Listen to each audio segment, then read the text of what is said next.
Yo guys, good evening. So yun, update lang tayo dito sa Syma L96 na ginagawa natin. So ito yung dinala sa atin ng isang araw.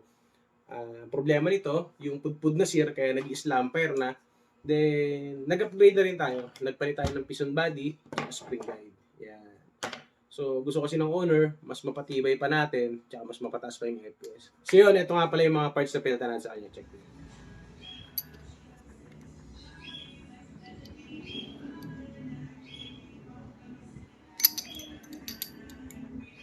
So yun, nakita nyo naman kung gaano kaganda yung piston body at spring guide na nilagay natin sa kanya.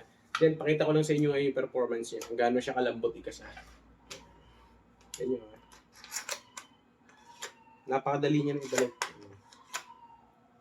Test pa. Yun, pakita ko isa pa. Hindi nyo na kailangan puwersa yun pa, hindi na siya ganun katigas katulad ng dati. So yun, ang hila lang din, kung saan na siyang babagsak. So, ganun na siya kadali. Ganun kaganda yung nilagay natin parts sa kanya. So, yun, check naman natin yung FPS. Kung gaano na siya kalakas ngayon.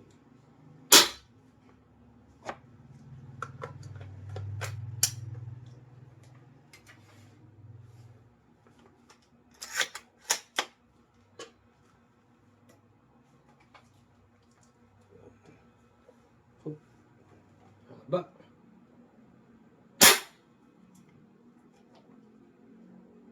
.552 FPS. So, isa pa.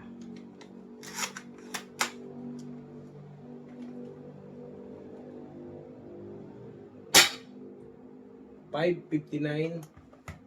Mataas pa.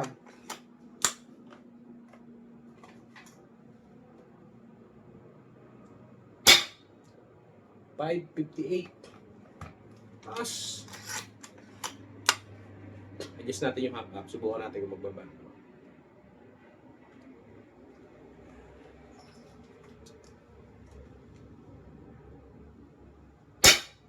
Grabe.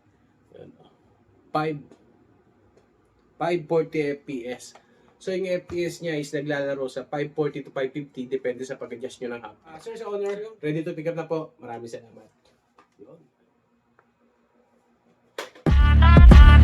I be feeling like fuck cop, let 'em get the buckshot. Dollar bill, I'ma show you where the bucks